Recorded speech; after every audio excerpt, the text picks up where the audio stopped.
Folmann, and in this video I'll be demonstrating our brass section.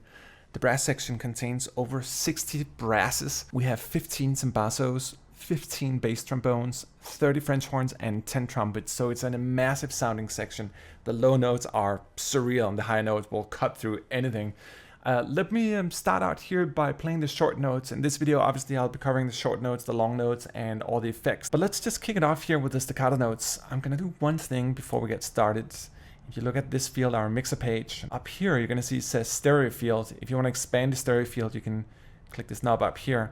I'm going to go into something called EQ Presence. We made a variety of EQ presets in the library for each of the sections. This is our EQ for the brass.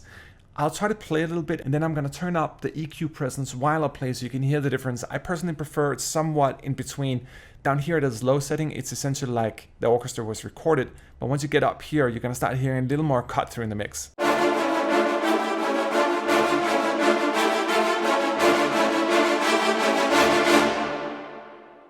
So you know it's bright, it has a little more cut through, sort of cuts through the cheese.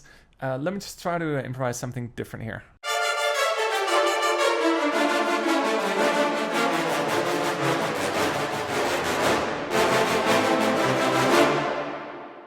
Alright, so right now we are only playing the mixed microphone position. Let me try to load the Decca and the Far, and I'll try to play the same thing again here, but listen how bigger it gets when you really load the mics in.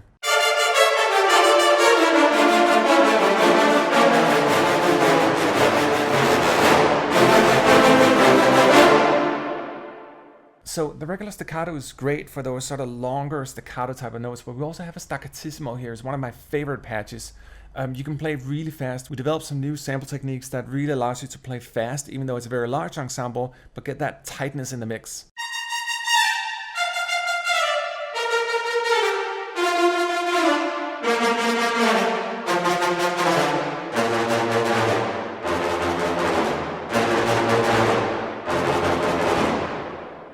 And one of the great things you could probably hear here is that you really got a strong range from the very high notes to the mid with the horns and all that, down to the bass trombones and the bassos, but you can really play everything right on the keys for all the different sections. It's just great that way. Let me just try to play another thing here so you can check out the speed of it.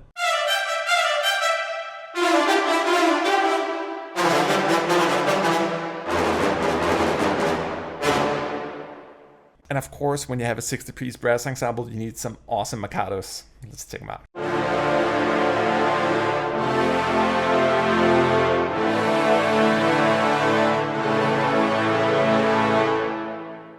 We also did another take here with the muted maccatos, and it's kind of interesting because they're almost larger sounding than the regular maccatos because they have a little more sharpness in the tone. Check them out.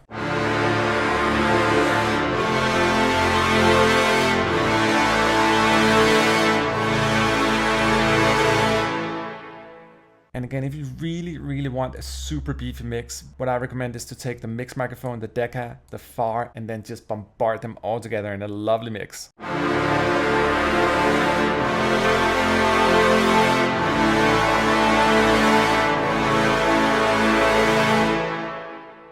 And as I mentioned previously, one of the really powerful aspects is that you have this section all laid out, whether it's the maccatos here or the staccatos or staccattissimos. But let me try to play a quick example here where I'm blending the brass staccatissimo together with the fast spiccato on the strings. It's just great because the strings are lined out the same way. You can really just get that beautiful palette going. This is just me playing randomly on the keys, more or less at least.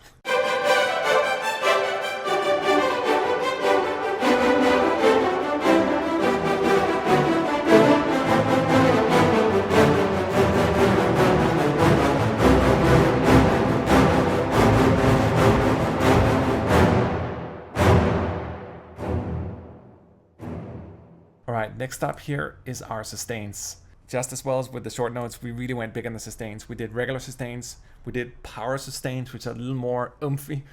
We did power muted sustains as well, and then we have our arcs here, and they're all really great. I'm going to try to play similar things for all these different ones. You can get a feeling for how they sort of work together and how they're separate as well. Let me just kick it off here with our regular sustains.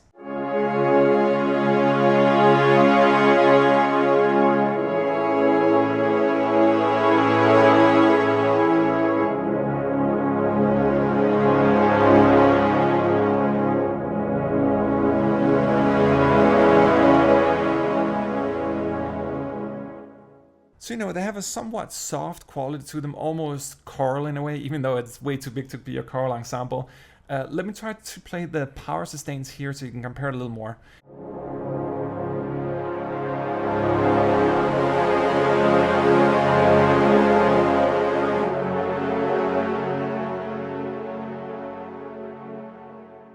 Let me just try to play that again, but this time I'm going to turn all the main microphones on, so the mix, the Decca, the Far. I love the mix microphone, and I really think it goes well together with the other ones here if you really want that large, super large mix.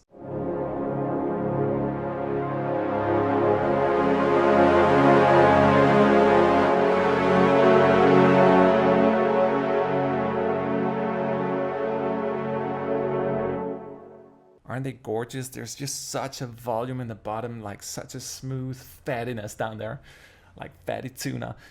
Let's try the power muted mod wheel here as well.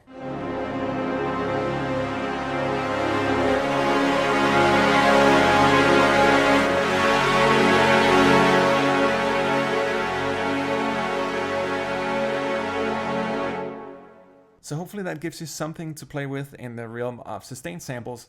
We also sampled arcs, and those are important if you really want a natural expression. I'm gonna try to play right now the soft arcs and then some harder arcs as well, because they really go well together. And again, you can also blend them with the sustained samples if you want, but as you're about to hear, I think it's enough just to use the arcs in their own.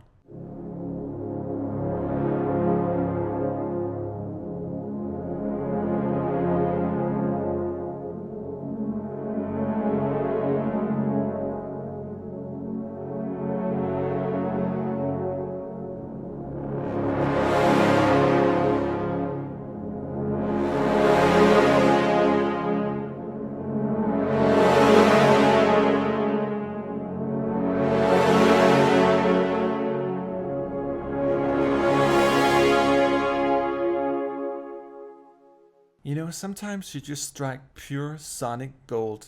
For me, this patch, the longs, and even the short brass notes as well, actually, is sample gold. It's not that often they come by. You can go back to, like, you know, the Agnus Dei patch that's been overused in motion picture soundtracks, and I think this has a similar quality to it without further comparison, but there's just something that really works in these patches here.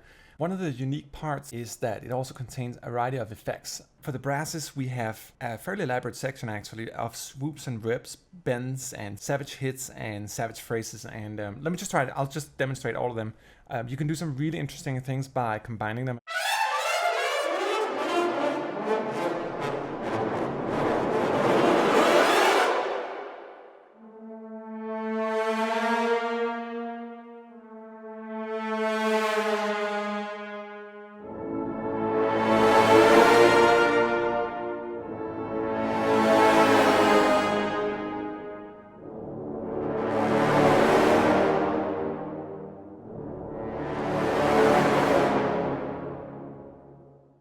And let's wrap it up here by testing out the savage hits and the savage phrases.